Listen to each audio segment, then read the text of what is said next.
Hello uli po dyan mga katropa, no? Time check po is, time na ba? 4:47 ng hapon po rito sa Canada. Maisingit ko lang po itong paggawa ko po ng design sa aking mga damit, sa mga hoodie po. Ako na po ang gumagawa po para sa amin. Pasilip ko lang po ang aking mini printer. Ito ang aking heat press na 12 by 12, no, 15 by 15 inches pala siya. Heat press po siya. Ang aking printer, isang wide at isang regular. Lahat po yan ay pinalitan ko ng ink para po makapit po sa mga damit na ita-transfer po natin. Siyempre ang laptop,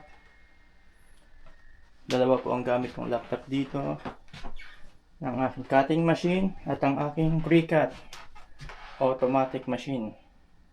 Yan, pati yung pakita ko rin sa inyo yung mga transfer powder ko po. Ang mga vinyl white. Ito yung membrane glitters. Mga gamit ko rito. At syempre yung mga nagawa ko na po na hoodie. Yan po yung front. At ayan po yung back. Ito po ay ang aking Zodiac Shine na Leo. Yan, ako lang pong may gawa niyan. At syempre, mga white shirt na natatakan ko na po. At ito, print shirt po namin. Gumagawa pa po ako sa amin. Gusto ko pong, hindi pa po siya tapos, pero tatapusin ko pa na po. Naghanap lang po ako ng magandang design po para dito. Pero yung front po, yan na po yan. At yung back wala pa. Pag-isipan po natin. Para yan dito po sa aking mga brad sa Triskelion, New Brunswick Regional Council. At syempre, ang aking shirt na ginaya ko sa Under Armour. Front. At yung back niya.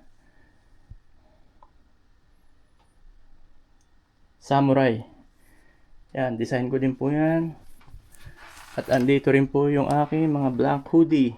Gagawa ko po si Mrs. ngayon. Yan, white. At saka magta-try po ako ng 100% na polyester sa sublimation ka. Kasi mas maganda daw sa ink na sublimation to. Yan, dalawa din po yan. Medyo nag-ano po ako ngayon. Parang practice. Kumbaga, pinag-aaralan ko po.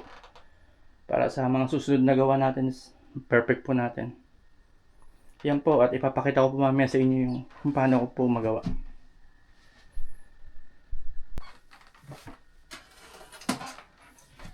At syempre, una po hahanap muna po tayo ng design para sa hoodie, white hoodie ni Mrs. no.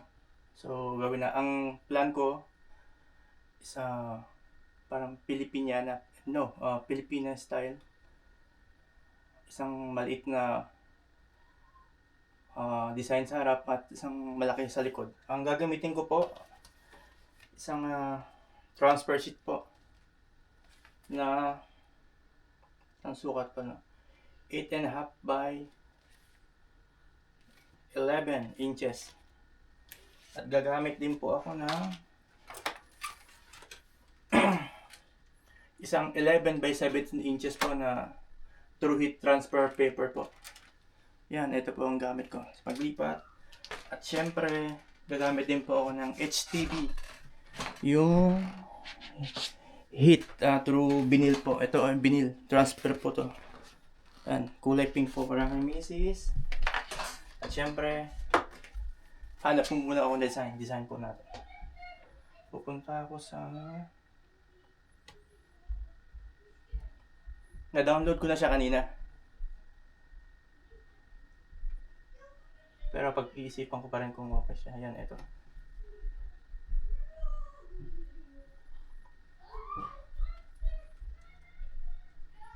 Isang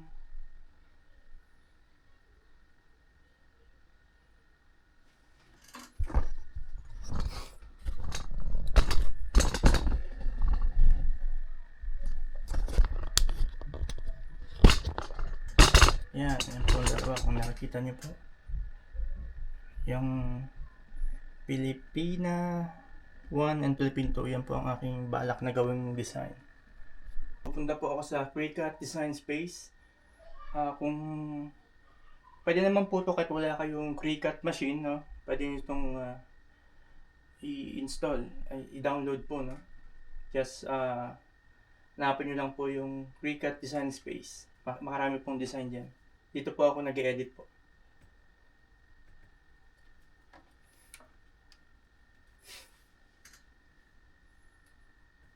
Medyo mabagal ang ating internet ngayon. Okay, new project. Iron on t-shirt. Tapos sukat, kuha na tayo dito. Ang gagawin ko muna ngayon is yung sa likod.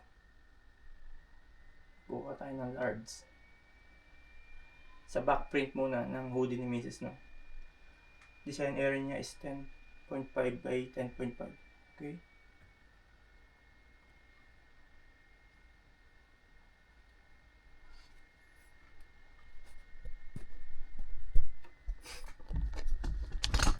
Then, pupunta tayo sa upload. Yung kaninang download ko, hanapin ko lang, browse ko siya. Ito yung isang malaki, silipin ko. Open natin yan. Nice. Yan po ang lalagay ko sa likod. And then, click natin. So, alisin ko yung background.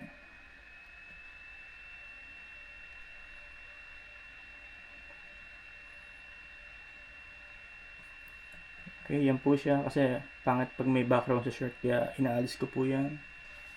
And then, make na natin. Kung yung sukat, hanapin natin.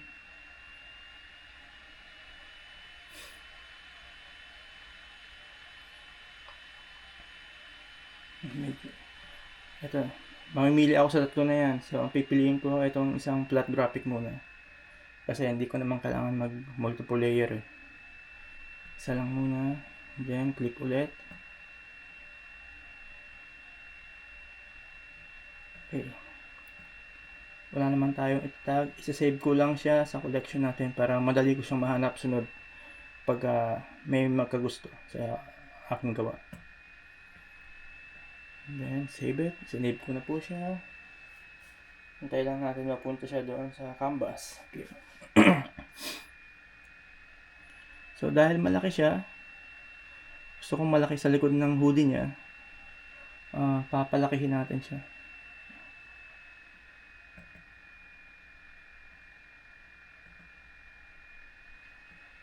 Center natin.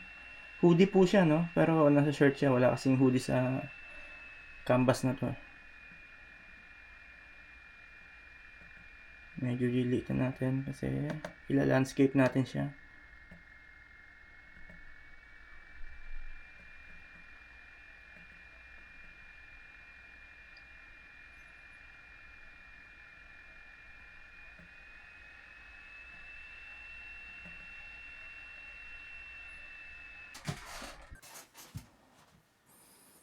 Print na po natin siya ngayon, ha? Kanina gumawa lang tayo ng silhouette, white silhouette.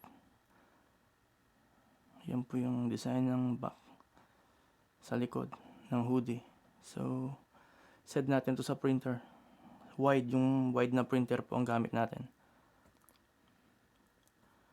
Send to printer. Next.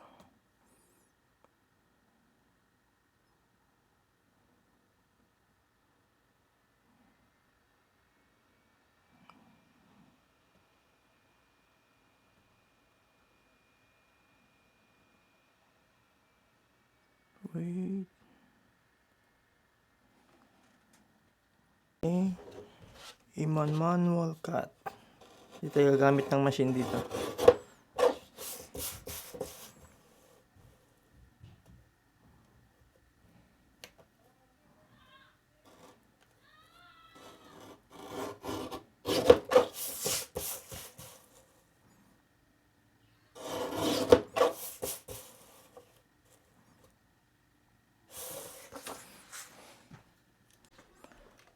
Kasi separate po natin yung ano, no, yung papel niya doon sa pinaka binil niya.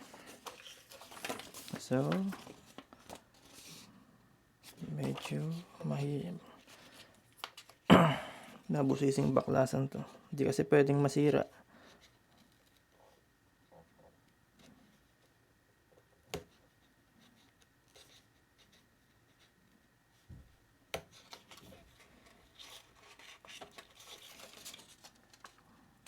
Hindi ko siya nalagyan ng allowance. Nawala sa isip ko. Pero kaya naman. Ayan. Ayan, hiniwalay na natin siya.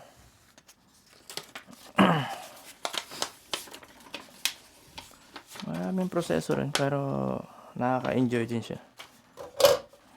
Ito na po yung ating nakuha, no?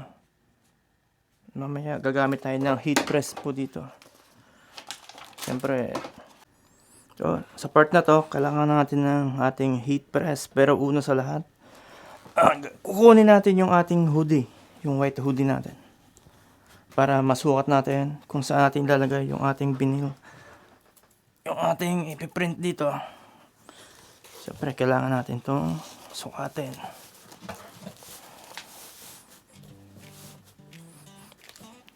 Gagamit tayo ng ating laser. Yan.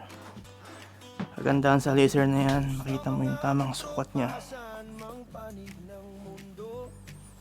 Narito kami't bumabati mula sa malayong dako. Kahit malayo sa Pinas at dito na ninirahan. Oh, sa likod pala muna tayo, no? Mali ako. So, sa likod. Sa harap ng lente si Lorenzo ay laging handa na magbigay ng ngiti at maghatid ng sobrang saya. Mula sa Vancouver hanggang sa Toronto, ang aming biyahe, bit-bit ang pusong Pinoy at kwentong walang kailangan natin ng center.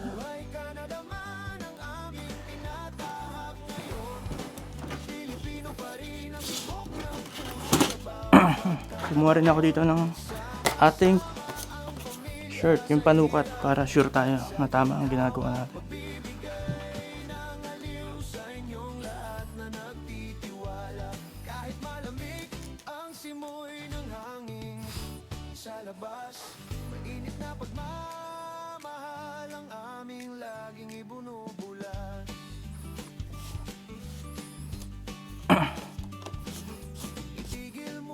Wait natin siya ng siguro mga 5 seconds para mawala lang yung moisture niya, para mas madaling kumapit po yung ating ipiprint.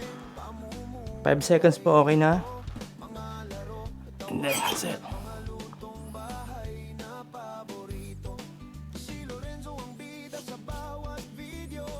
Kunin natin yung ating vinyl, yung white vinyl po.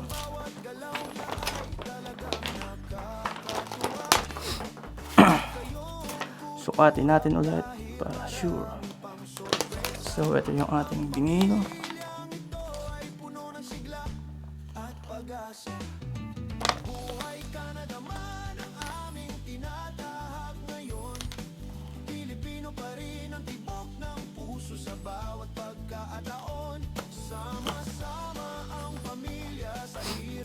Yan, nakaset na pala yung ating pretest dito na 330 Fahrenheit for about 25 minutes. Try na natin to.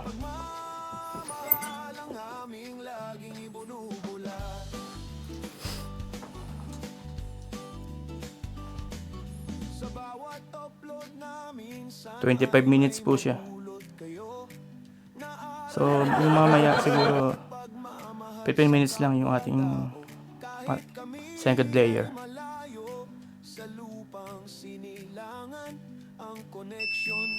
Okay. Off na natin yan. Angat natin ang ating heat press. Tulak.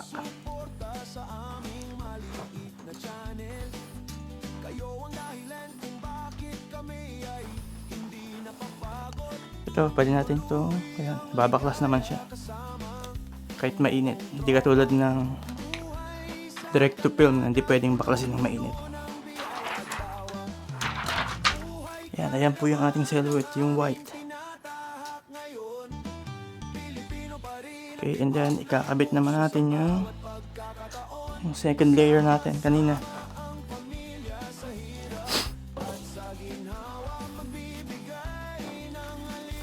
Ito po. Ano? Itong lang natin.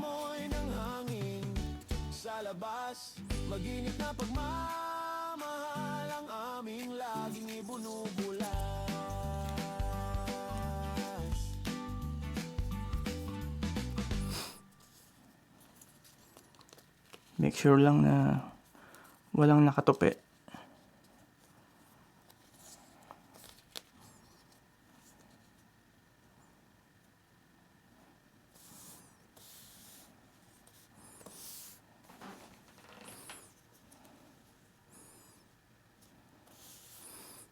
Yes, and then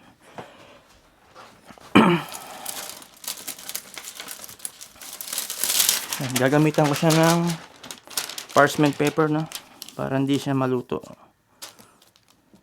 Siguro ito about 20 seconds.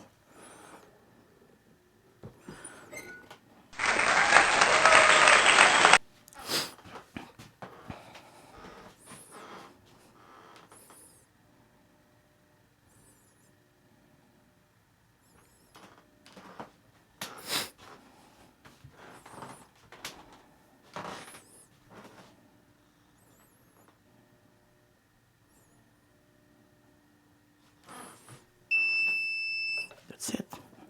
Angat ulit natin. Yun.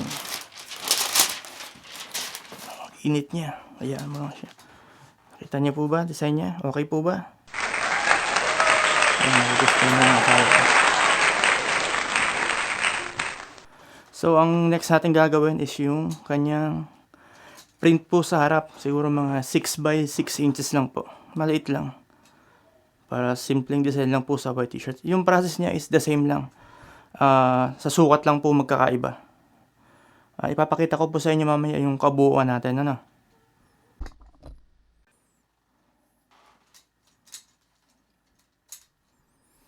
Kanina ang gamit natin is white. Ngayon naman po ay kulay pink para sa silhouette niya po. Sa front print niya.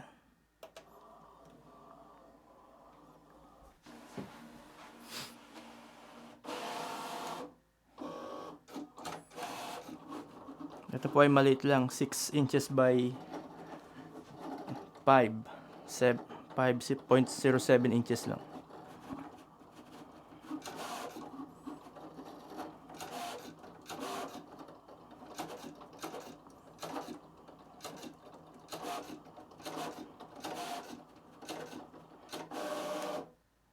And that's it, ang bilis.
Ayan na po yung ating finished product.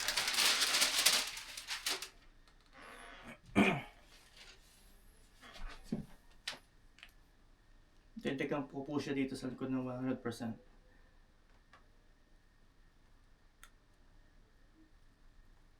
Mainit pa siya.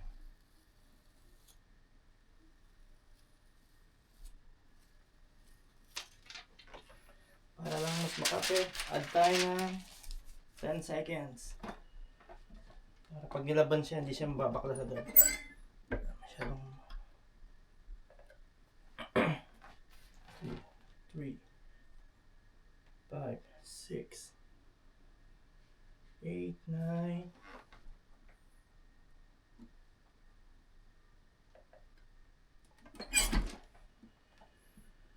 Yun. Kaya natin. Pa.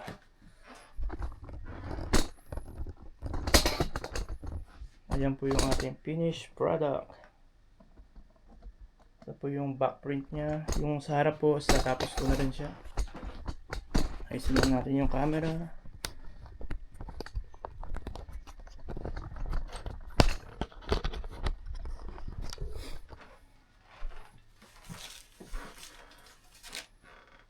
Ito po yung kanyang harap.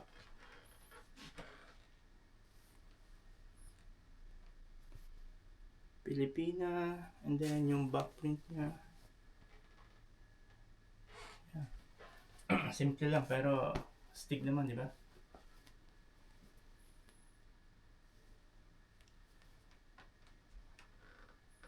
Okay, samahan nyo lang po ulit ako sa aking susunod na design. Peace. Salamat po.